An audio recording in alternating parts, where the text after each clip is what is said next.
Hello there, a little different video here today. It's a longer video than usual because it's a podcast that I did with a meditation silence teacher called Frode Gåsland. He has spent a lot of time in silence. He loves silence, and he's teaching silence for the purpose of freeing ourselves from our minds, opening our hearts, discovering love and happiness within ourselves through silence. So, very interesting guy. He really struck me when I first saw him on Instagram a few weeks ago. He has, you could tell fast that this guy knows what he's talking about. I mean, he can speak silence fluently. And if you think that someone who has attained a profound awakening has to have long beard, has to renounce his life, Frode is challenging a lot of those notions.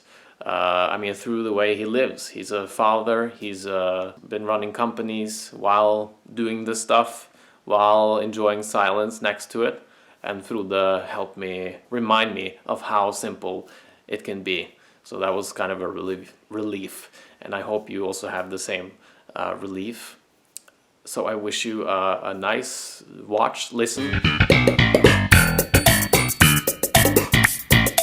Yeah, I'm here today with a wise fellow Norwegian who I think was born in Spain, but maybe not. Anyway, this is Frode Gåsland. He's I would call him a master of silence or a silence teacher.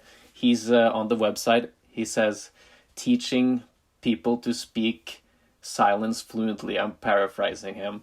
I thought that was pretty humorous, and it also, sets the stage very well for what he's doing. And we're going to talk about his practice, teachings, and also his awakening, which I'm very curious about how unfolded. Maybe you want me to mention something else that is necessary for this conversation. But anyway, welcome, Frode. Good to have you here.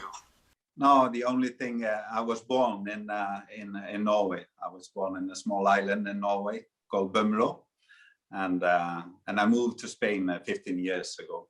So I was 100% sure you were Spanish or half Spanish or something, because the first video I saw of you was you talking about meditation in Spanish, and it was just perfect Spanish. Perfect Spanish for a Norwegian. I mean, my ears are Norwegian. So, yeah. So no, yeah. I think I speak fluently Spanish. I speak Spanish a little strange, like most of the foreigners, but many people say I speak strange in Norwegian also. So yeah, and you can speak silence fluently. Yeah, that's you could say so. I guess we'll go deeper into this subject. This quote was a way of explaining it. That yes, you can practice silent until you live it fluently, at least. So if you live it fluently, you can speak it fluently also. Some people, it seems, can, even though they're talking, and even if they're talking a lot, you can still sense it's coming from a certain depth of silence. Even if they talk a lot, even if they talk loud, it's anchored in some silence. Yeah, I think there is a wisdom there which we can tap into, everybody, if we just have this urge to blend into this silence.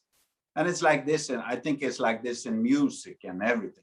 It's a way of expressing this essence of what we are, and we can do it in silence, or in music, or in dance, or in just living your life. So yeah. Should we just jump into what I'm most curious about right away? And that's okay. Lots of people are having these experiences of realizing or transcending their conventional, ordinary mind, and when one has that experience, or maybe some shift is happening with the perception, the way they see the world, then it's natural for a person to think maybe there's a process here, and maybe that process can sort of unfold into a full circle. Yeah. What's your view there?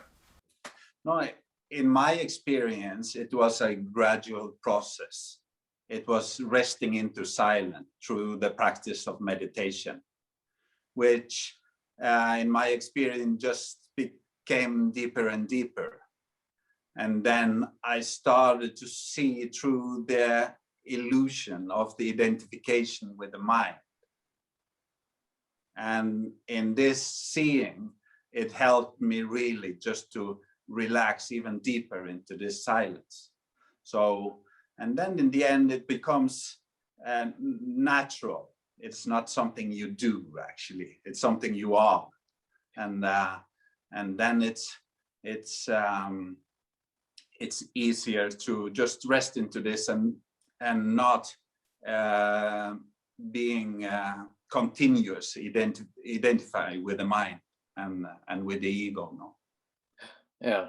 There will always be a kind of identification there, because you don't get lost. You still identify with being a father, or you still identifying with being a son, or so there is always a kind of identification there. So in my experience, it's like the ego just flows in and out of existence. So but when it's in, it's not a problem, because I don't identify with it. I just see that it's there as a tool, actually. And I really feel that the ego is not the enemy. Yeah. It is actually a tool for living this human experience. So it's actually a gift that we have, which we can get lost into, or we can wake up from. And when we wake up from it, and you blend into this silence, and when you rest into this love, you use the tool for sharing love and sharing wisdom. So it is quite a gift, actually. Yeah, is that your experience that when you, because you see that you say that the ego comes in and out in your experience, but the identification did stop at some point, and then there was this love, and kind of that became your experience, kind of bathing in kind of love, or is that just romanticizing it? No, it sounds romantic, and it sounds even philosophical, but it is my experience that this love, I think every people, what we really search for behind all the desires that we might have is love and happiness. And it is in my understanding, in my realization, that this love and happiness is the essence of what we are. So we cannot not be it. We can only get identified with the mind in a way that keeps us unaware of this love and this happiness that we are. And when we identify with this mind and with this ego, we always feel that we are lacking something. And because of this lack, we create desires to fulfill this lack, because we think it will make us happy. But it's essentially not true. It's just keeping us from being happy, actually. And when you rest into silence, and when the mind quiets down, it's like it loses its capacity to see something that is not love. So it is truly uh, uh, it is truly beautiful and truly natural, and it is not a doing, it is a being. Nice. Yeah. And would you say that kind of dawned upon you in some kind of eventual, dare I say, final shift on your journey? No, it is. For me, it was so gradual that you almost don't notice it. So you just rest deeper and deeper into it, and it is not that happening. It is not something that happened, because it is what we are. What is happening is the disidentification with the mind. But what we are resting into is a natural silent space of consciousness, which love and happiness is inherent in that space. And so for me, it's not actually a big thing. It is spiritual awakening is often thought about like a big happening, which the angel sings and it rains gold from heaven. But in my experience, it's much more natural and much more I think natural is the word for it. Yeah. And maybe better than you imagined those angels would be singing, or that gold raining on you. I mean, I don't compare it, but because I don't have the experience of the angels and the gold, but the awakening and the natural feeling of it, I can, and that's what I'm here to try to share, because I've been practicing meditation for 25 years. So, and I never really had the urge to share it until lately, actually. But now I feel that in a way life forced me to share. It's like I need to play on the silent team now and share the wisdom of it. So right. Yeah. Yeah, I appreciate your posts on so Frode has a very profound Instagram account with profound teachings on it, and it also looks very nice. I discovered your profile on another practitioner I was following, and she was following you, and I just saw, oh, Norwegian name, and I saw your smile, very genuine smile. Okay, this guy is deeply experienced in some way about these matters. So yeah, follow him at Frode Gåsland.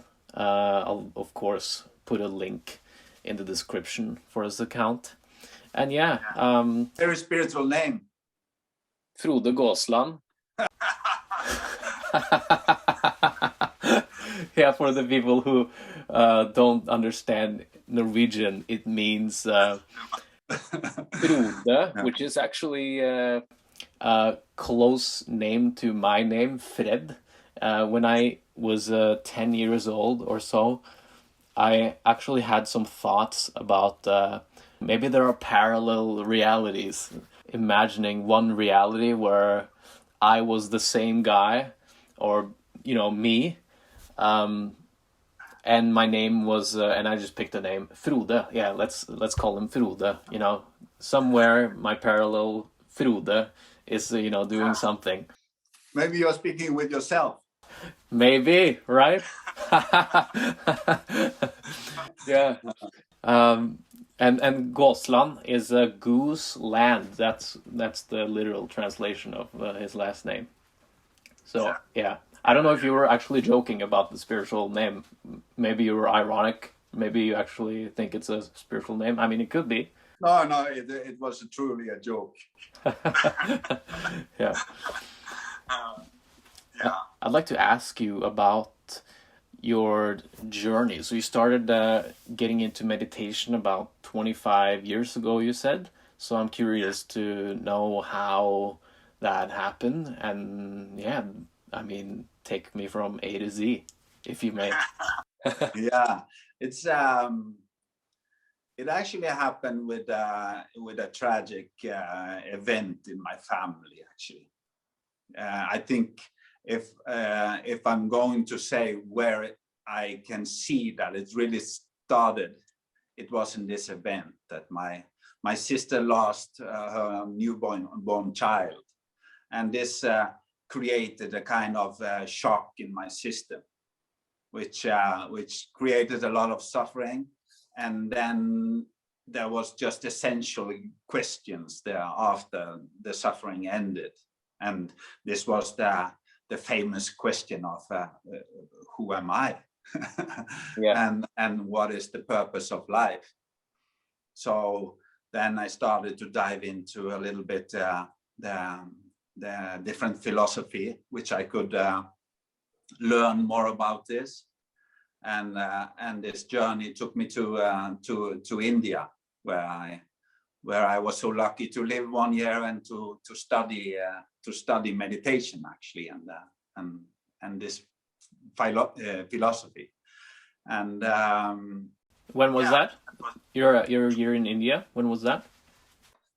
I was there. I lived there 1 year in 2 different times. I'm not good with time, but in the first time I was there was when around 2003, and that was an important and beautiful experience for me, because I could really leave Frode at home and really dive into this silence, and there also I discovered what I feel is the essence of meditation, and I might share meditation a little differently than in many directions, and because I really feel that meditation, it's not something we do; it is truly the essence of what we are. Yeah.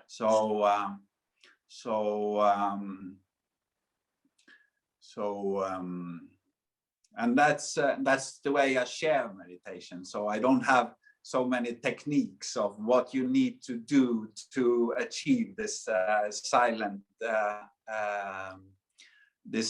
space, or to rest into the essence of what we are.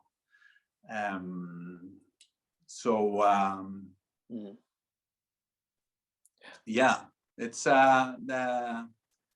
this silence that we search for. Many times when we meditate, we kind of sit down and we try to think about not thinking.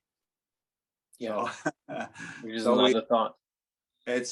We still think we need to do something to find this love, or that we need to do something to find this silence, or to find this happiness. But it is actually in the moment you let go of the doing that you realize it. So in my retreats, when we do meditation retreats, we do practice where we just rest into this silence, and if we are doing something, we are doing cleaning up. And you mean literally cleaning and organizing the room before Yeah, you a little bit, because what prevents us from living from silence is the mental noise and all the emotional stuff that we carry around. So that's what keeps us identifying. That's what keeps us away from silence. So that is the identification with the mind and with the ego.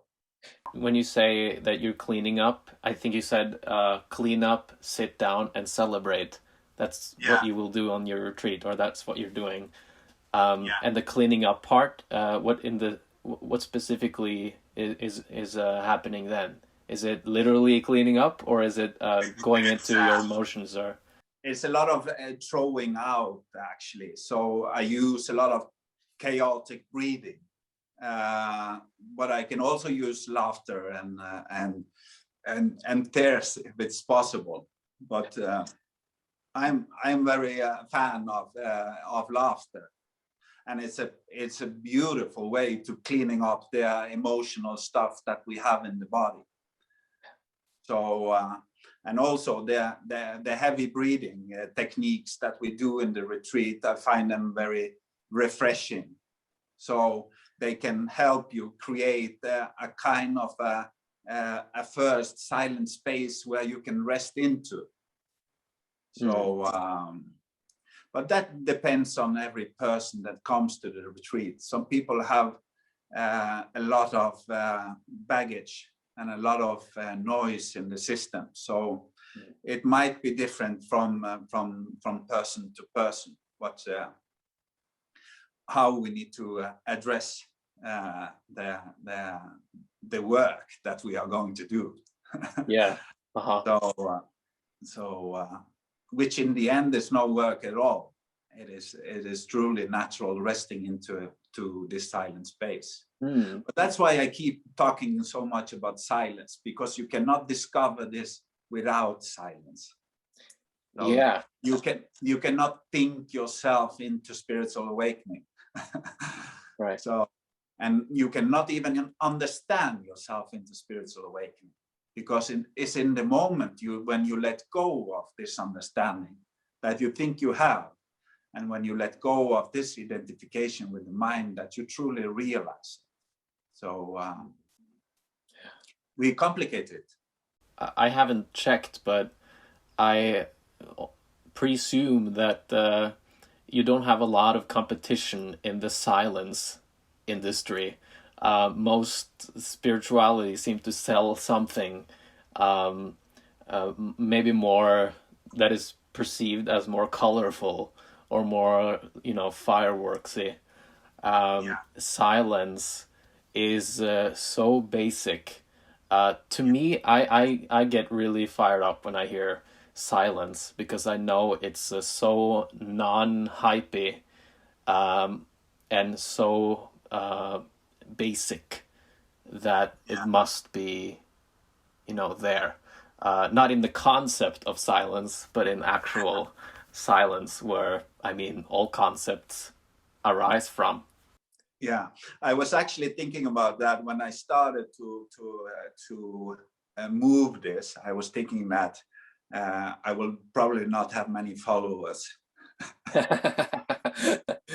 Yeah, because silence seems to be boring. People actually want to know what to do. How can I do this?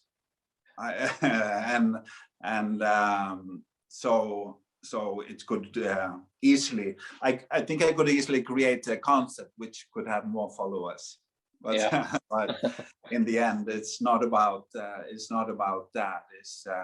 It's truly about sharing my experience of silence and try to point people towards the same silence, because it's not the silence that I have that you don't have. It is the same silence. So it's not a trademark. No, it's already copyrighted. Yeah. And no, it's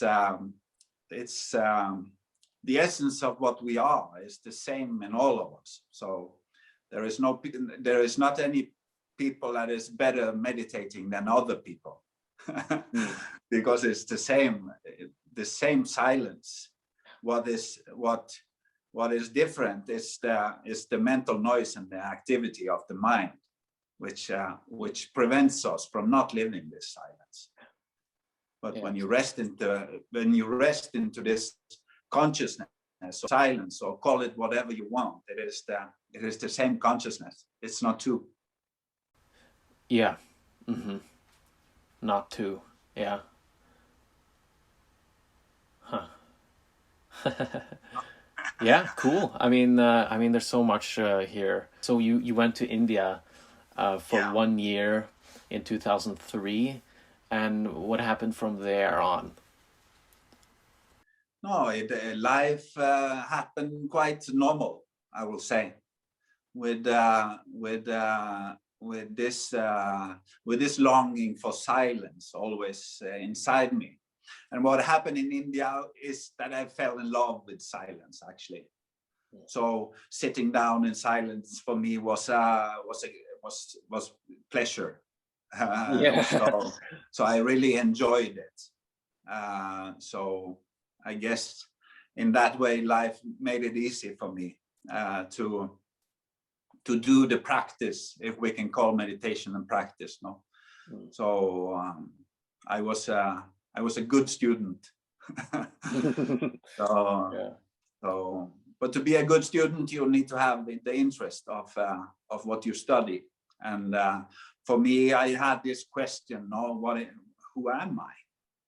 And when I started to see through the illusion of the identification with the mind, it just became more beautiful, and it all my doubts and all my experience just made sense. So was truly a gift and a great experience. But I also want to say that it's not necessary to go to India to find it. I have a sense that now we live in a time of awakening, actually. So I think it might be easier to awaken. I don't know if this is true, but it is my feeling. And it's not necessary to sit in a cave for 30 years to find it. It is here and now, and you cannot not be it. So the only thing you can do is identify with the mind in a way that you lose the awareness of what you are. And if you then sense that, if you cannot sense the silence, then you start to look in how you identify with the mind, and that's a good start. Yeah. And so you were there in India for a year. You fell in love with silence. Silence was pleasure for you, while thousands, millions of people are doing drugs. Maybe you had knowing people on the same age, and they were out in Amsterdam, and all these festivals, and you were there in India, blissing out already. It's pretty early in the. You were pretty young, so that's a pretty. You quickly fell in love with silence, and you rested. You found your way, and that was just resting into it. Yeah, and then you came home. It's very strange, my India experience, because it's like a bubble, actually. And I don't remember a lot of people there. I just remember myself. Yeah. And my practice. Interesting. And it is I think it was deep in my destiny to live that experience. And truly a gift, I will say. Thank you, India. You know the song by Alanis Morissette? No, I don't know that song. Thank you, India. Thank you, India. Thank you, terror. Thank you, silence. You can go to Spain and find it also. You can even sit down in your home and close your eyes and find it. So don't get into the belief system that you need to do what I did to waken up from the identification with the mind.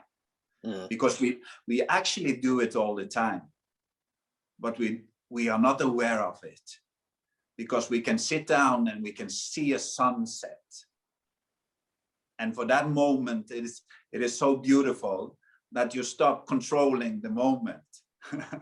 and you stop having desire, so the mind quiets down, and then the love and the happiness shines through, and you feel extremely good.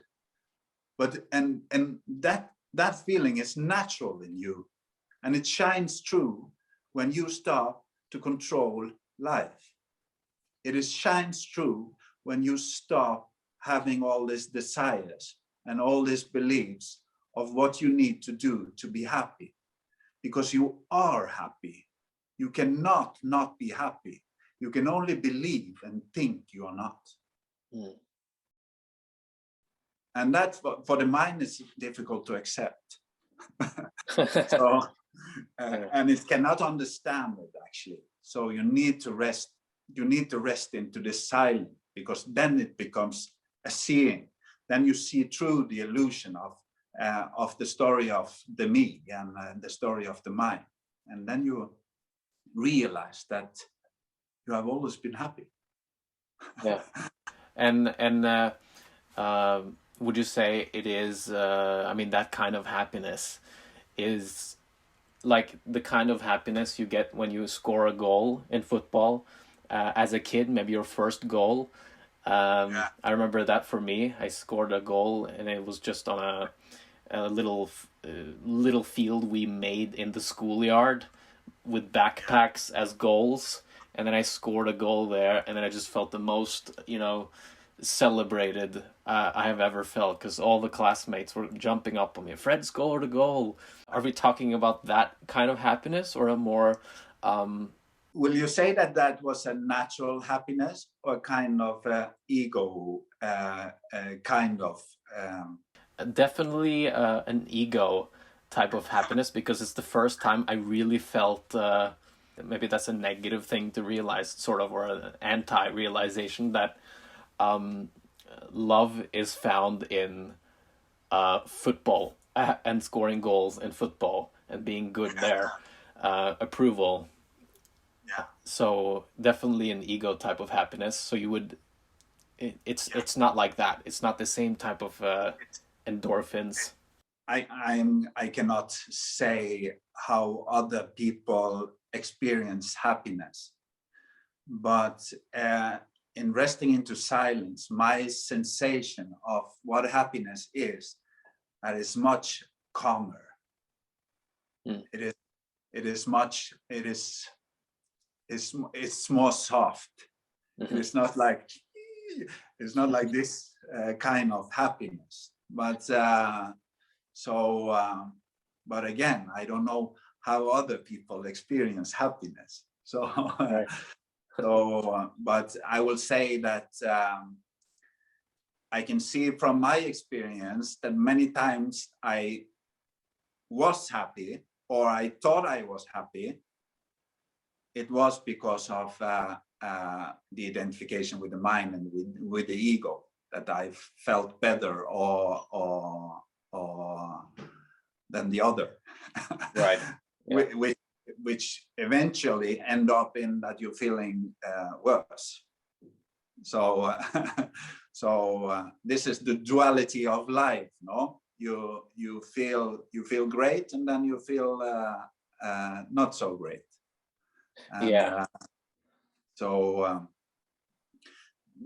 resting into silence, you start to realize that you feel happy in a calm way, when life, what you before thought were worse, you feel still silent, and you feel still happy. So life don't change, actually. Life keeps on manifesting itself in this duality, which we call good and bad. But when you rest into silence, you let go of that duality, because that duality happens in the identification with the mind. It is a belief system that we have. So when you rest into silence, you see through the illusion of this identification, and then life becomes life. You don't enter, you see that you don't need to accept the moment, that this moment is already accepted. Yeah. So you just have to live this moment and the experience of it. So, and that's where all suffering happens. Suffering happens when you think that the moment should be different than it is. So when you rest into silence, you see through this identification with this mind, which thinks it knows how life should be, when life always is exactly as it is. And I guess this was what Buddha called the end of suffering. It is life still goes on, manifesting itself in like before, but your perception of life is different. You see it from a different angle. So you manifest together with life, actually, not separate from it. Right. Yes. I mean, when the identification with the mind stops, is it hard to explain how that's like? It is easy to share it. It might be difficult to understand it, because you can not understand it, actually.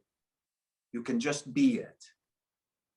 So it's like you can sit in deep meditation, and then it comes a thought, and you start to think that, wow, now I was really deep into meditation. But when you're thinking that, you're actually outside the meditation. You're back in the identification with the mind.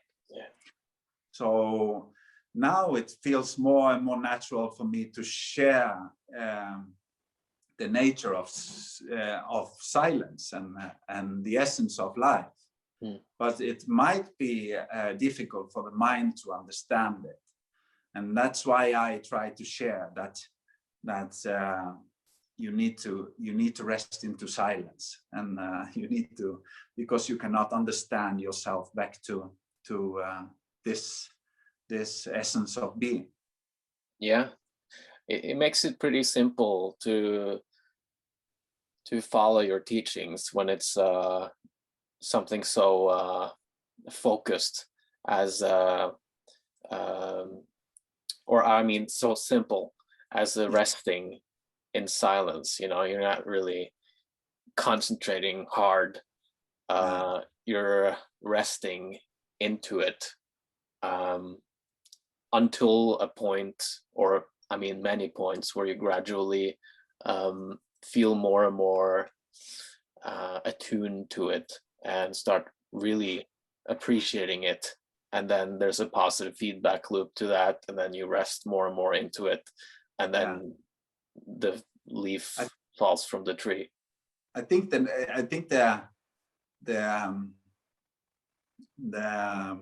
word is, it becomes natural, because it is natural. It is the nature of being.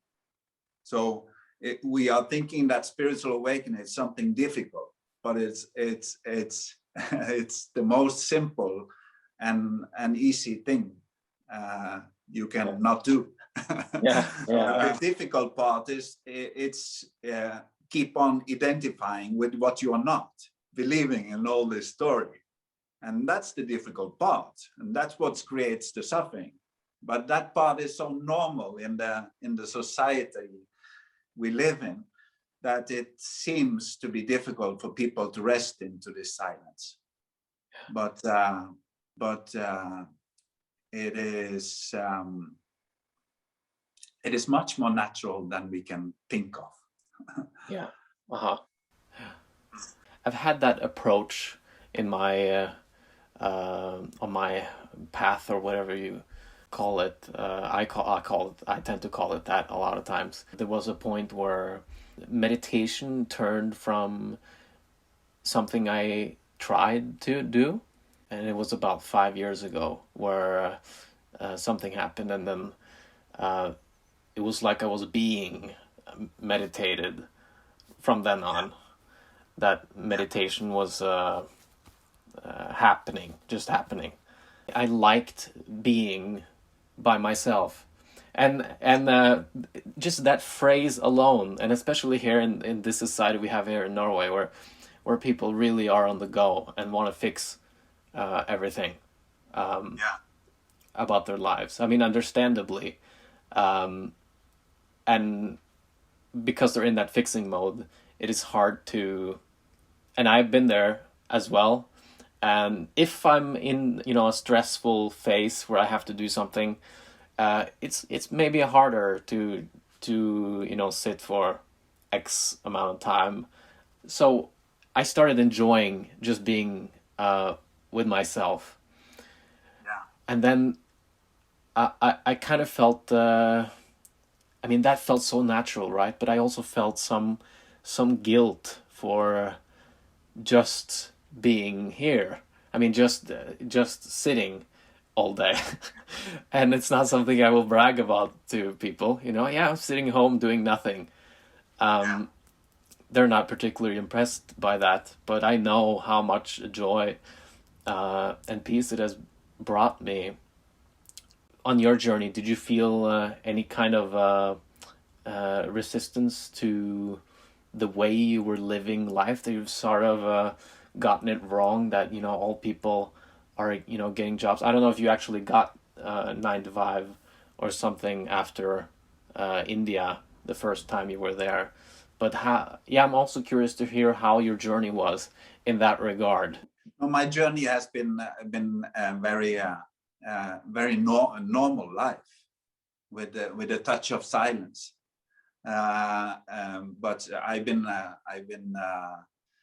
having my own companies since India, Okay. and so I've been a salesman, I've been a designer, and one part of me still am a salesman and Okay. Cool. and a business owner. So so my life has been normal. Work, family, kids, changing diapers. Okay. Okay. So Nice. walking my dog, and so it's not. You don't need to have a long bear to awaken. So long hair is good. Long hair, that's probably an advantage. Yeah. No, it's not about you. You live a normal, or I feel that I've been living a normal life, and with a touch of silence, with an interest in going deeper into the experience, and after the awakening, life will still be the same. It just seems more simpler and more loving and more happy.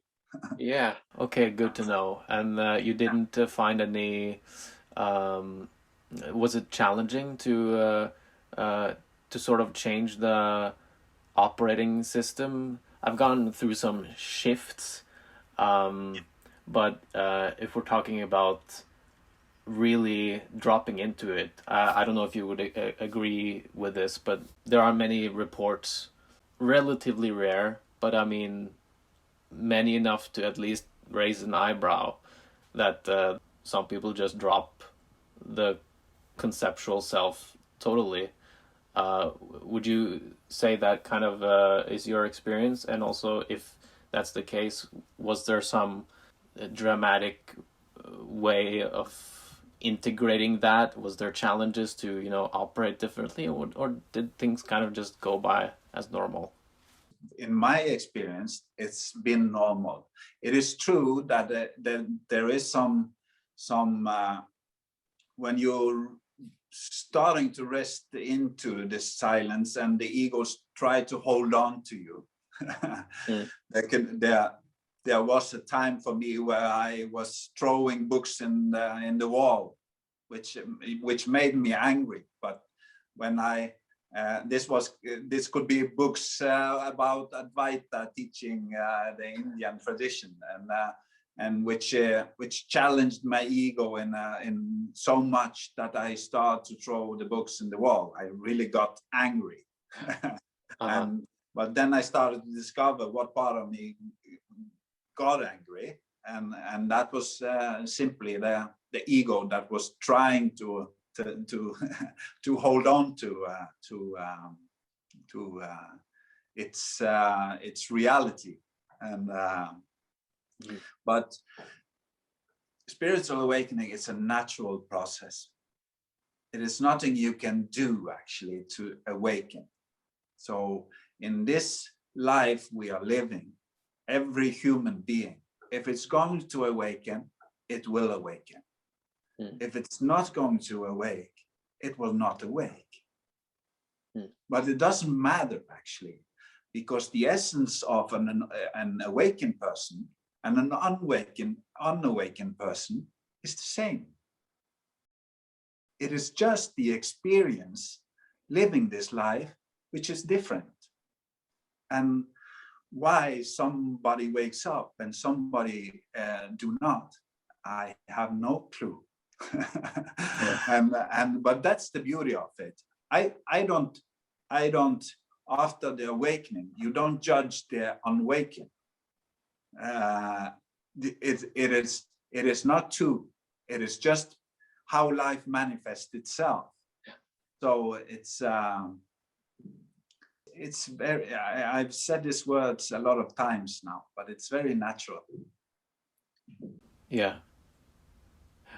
So, but I can understand what you're trying to say, that it comes a time when you start to enjoy the silence, and you take more time for yourself now, and maybe you stay less with your friends, and you start to see the result, the positive feeling it creates in your body, and of course then you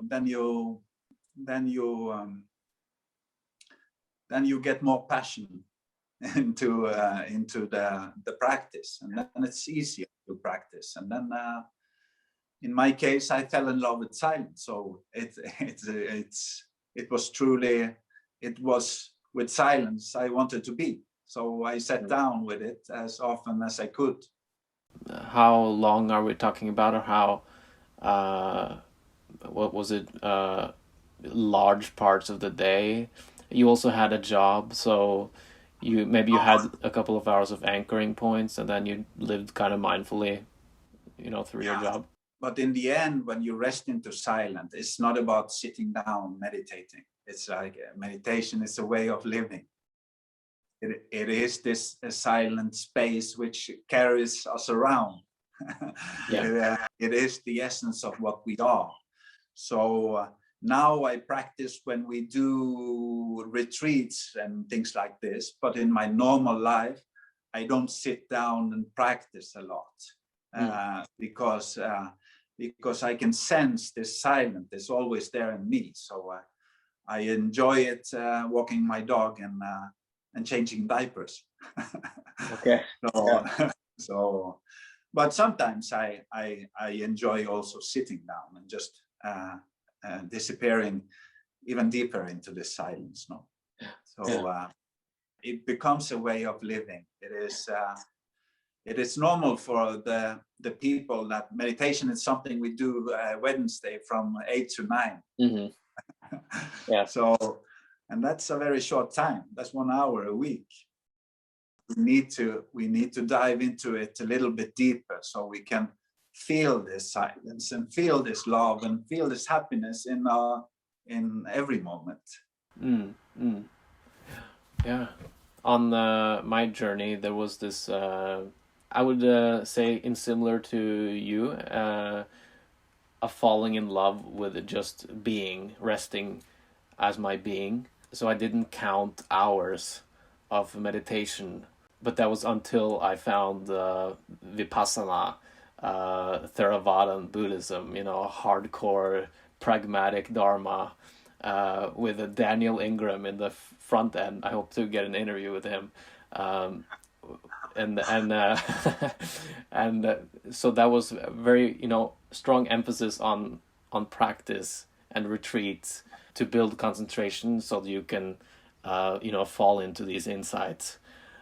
So 6 months ago, after one of these retreats I made it so that I did, I tried to put down 3 hours and actually count those hours. But now, after those 6 months, and I've made the video, hey, I meditated for 3 hours a day for 6 months. Click here. Now I'm more back into the resting, surrendering kind of way of approaching this. Yeah. A technique like Vipassana is really, it can bring about a very good experience for people. But it's because you challenge yourself and your mind. And for many people, the 2-3 first days in the Vipassana practice, or 4 or 5 or 6, it's a big struggle. It's a total mess in the mind. But then if you are patient and you sit there and you use the techniques that this kind of tradition gives you, it might create this shift, which for me is just that the mind gets tired, and Right. and then you start to rest into what you naturally are. Yeah.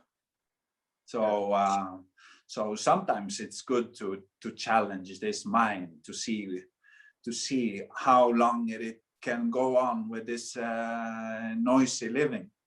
And sometimes it gets bored, and then it just naturally relax into its natural state. Yeah. Do you still get moments of boredom today? And that's no. No. No, that's, I spoke with my mother about this the other day, and she said, "Are you?" She asked me if it was boring when because of the situation, and I say, "Boring." Yeah. It's quite beautiful. No, boring is not. Boring is kind of not accepting the moment, no. So. No, I don't. It's not a sensation in my system that I feel, oh, now life is boring. No, and not even this little. I mean, I guess there's been less and less of that that hold, and I guess this is the identification mechanism, the centralization of craving, or the centralization of the belief that things should be different. I should be better, or it should be different. I should be somewhere else. This not. That's again, that's the suffering. This thought that this moment should be different than it is the root of all suffering that we have. What happens when you rest into silence, you see that your body and your mind is an instrument to live this experience. And you are not separated from this moment. So then you manifest together with life in every moment. Yeah. There is not even a friction of separation, which you can think that this should be different. So you are manifesting together with life in every moment. Again, for the mind, this is it sounds philosophical, but it's really our natural state of being. It is what we truly are in essence, each and every one of us. And it doesn't matter how lost you are, how identify with the mind you feel you are. This essence is the same. It's the same silence. It's the same consciousness. It is truly what we are in essence, in the oneness of what we are. Yeah. So what makes it two? That's the belief that you are separated, or you're something, and that's something else. You make it two when you identify with the mind, when you feel that you are separated from life. And in this separation, you will always feel that you are lacking something. Yeah. And this lacking, this emptiness that you might feel, we normally creates desires to fulfill this emptiness. And the desire can never fulfill them. No. The desire just creates a lot of thinking, a lot of thoughts. And this busy mind will just makes us believing that we are more further from what we actually are searching. So all searching really needs to end in frustration. Yeah, you said so in the inbox. You know, either you seek until you get so frustrated that, you know, you find what you're looking for. Yeah. And then you said that you did something else, or I mean, that was part of it. You know, you were throwing Advaita books on the wall, you know, probably while you were pulling your hair, but you took one kind of, you know, you went all out. You know, I'm gonna sit here, and I think you went to Himalaya at the, you know, at one mountain foot, if I'm not wrong, and you just sat for, you know, I think it was 23 days. I actually did my own Vipassana retreat. Yeah. So I rented a house or a hut in the mountains of just outside Dharamsala, in the mountains of India, where you have a beautiful view of the Himalayas. And I just decided that now I will sit. So I sat and I slept mainly. Yeah. So I sat for 8-10 hours a day, and I slept the rest, more or less. You slept for 14 hours a night? I mean, you slept a lot? I slept a lot. Yeah. Yeah. Well, I slept when I slept, and I ate, and I sat in silence, just to live the experience, actually, to see what happened in the mind. And I think that's what happened, was that the first 2-3 days you just keep on repeating, but why are you sitting here? Yeah. And it's a lot of noise, but then it gets tired. When you are patient with it, it just gets tired, and then you start to rest more and more into the silence. And that was the time when I really understood that the essence of meditation is not something we do. It is the essence of what we are. Mm-hmm. So all doings can just prevent us from being it. And that's more or less the essence of how I teach meditation also. So and on that trip there, I mean, that sit, did you kind of do it without goals, or I mean, I'm sure you had some kind of intention. I'm going to sit here until I don't sit here anymore, or I'm going to sit here for 23 days, or I'm going to sit here until I'm, you know, enlightened. No, it was not. No, I decided to sit to investigate the mind. So, and then I started to realize this silence, well, that was just underneath this mind. And when I rested into this, I discovered that it was not hard to sit. It was hard for the physical body at times, but it was really not hard to sit in silence. That was quite natural.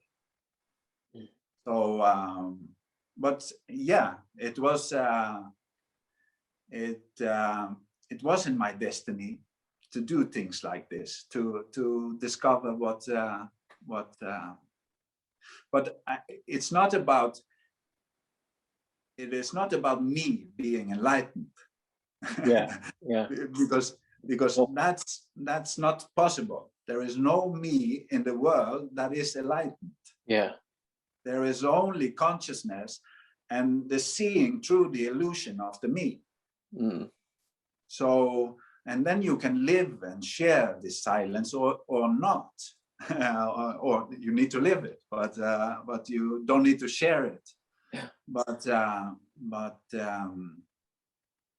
it is. I don't feel myself as an enlightened person. Right. Yeah. Eckhart Tolle also says so. Yeah. And I'm sure, like, you know, a genuine teacher would probably say, agree with that. And also in Zen, that's kind of a koan. Are you enlightened? That was also, you know, if the answer is yes, you're wrong, because no person is enlightened. If you say no, then you're just a fool. So, you know. No, it's nothing about feeling special or feeling. It's just gratitude. Mm-hmm. And lately, an urge and a passion to share it, which is not very, which in the beginning was not very natural for me, because I'm quite shy. I don't really like a lot of attention, and so many times when I give meditation talk, I just like to close my eyes and just disappear into the silence and share the words that comes out. Yeah. But also I discovered that this shyness, this sensibility, was necessary. It's necessary to stay in this silence, because it is not you don't feel powerful. The ego feels powerful, right? In my experience, I felt much more fragile than powerful. You feel so fragile and what feels fragile is really the ego that feels fragile, and it's so sensible and so fragile that it just keeps on entering and leaving into, or disappearing or dissolving into the silence. So no, it's not even a thought in my mind about enlightenment or the feeling of being special or something like that, because we are all the same, living the same experience. Yeah. And before this before this this step that you took, or this venture that you took on in the Himalaya, you didn't really, you were not really seeking. You were just enjoying silence, probably for, you talked about the first few years, and then there's some maybe 20 years that we haven't really talked about, I think. I was a seeker. Yeah. A seeker. In the classical sense. Yes. In more direction that you can imagine. Right. Okay. but just like me. Yeah. Yeah. So, but in the end, you realize that, okay, that was part of my experience, but it doesn't give you silence. And it doesn't really, but it is how I have lived this experience. I don't see that I could have done anything different, because I did not do it. No. So, but also I feel in the way I share meditation that maybe I can point people more directly to truth than the way that I've been going, because I think now it is a potential of awakening in the world, actually. Yeah. So I think it's possible to go straight home. Yeah, that's good. Yeah, that's good that you can talk about that openly, because I think it's, to me it's been so valuable and so inspiring and encouraging when I've heard people who say that, hey, awakening is possible. Not just having experiences of awakening, but actually living from it. Make it your natural state. I think people really need to hear that. At least it was so valuable for me when I discovered more and more people who actually talked in those words, not just talked about, even though that's really, really important too, to, be present with the student and just think here and now, okay, here and now, silence, but also that it is possible. And then there's of course a balance, because that can also be a separated, you can be separated from the goal again. I have more and more people contact me through my Instagram account, which is mainly where I communicate, and I can see that it is two things that brings me extra joy in a way. And that is that people become younger, and it's more and more boys also. Okay. Yeah. So that was kind of duality way of explaining it, but it's true that in the meditation retreats we were doing, it could be 20 people, and 19 of them were women. So I'm happy to see that the people get these questions earlier, and that is more and more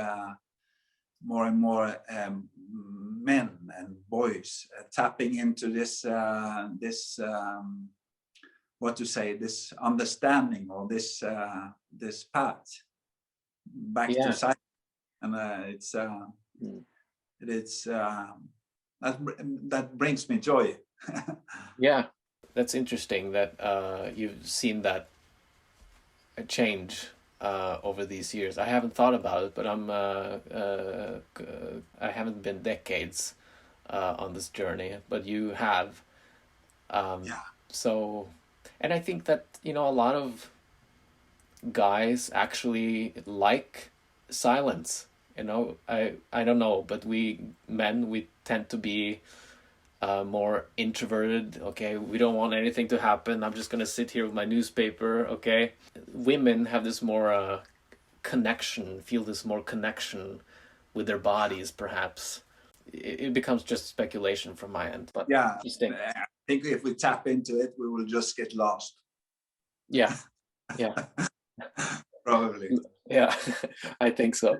You see that I am disappearing more and more into darkness here. Yes, exactly. I was going to mention it, which is a great way to wrap up the podcast, that you're disappearing into silence there, into darkness, into the void. Into nothingness. Yeah. Yeah. I mean, I'm so grateful you were up for doing this, and I know this is the first, probably the first podcast you've done. Frode Gåsland has a YouTube channel with some videos on it, so you can check that out. Yeah, and he also has 2 weeks. It's 2 weeks old, so it's very green. It's very new. I posted more. I started to post more videos through my Instagram account, but then I just felt like I should also start my YouTube journey. I really have not been a very social media kind of guy. But then I understood that it's a good tool to share silence, and maybe a platform that needs silence. Yeah, there's a lot of noise. Yeah, definitely. Yeah, it was a fresh breath of fresh air discovering your Instagram profile. And it's Frode Gåsland. I'm gonna link to it so people will follow you. I mean, there used to be more traffic on my videos here, but I'm sure some will find your teachings. No, and it's not about having a lot of followers. Imagine that you reach one. Yeah. And this one is the new Buddha or whatever. So you cannot. It's not about having a lot of followers. It's just sharing silence and then see what happens. yeah, see what happens. Maybe Frode Gåsland will disappear into the void. Yeah, soon. yeah, it looks like now. Yeah, So yeah, it's getting pretty dark there. Thanks so much for joining. I appreciate yeah, it was hearing your a story. true pleasure chatting with you. Likewise, Frode. So follow him, Frode Gåsland.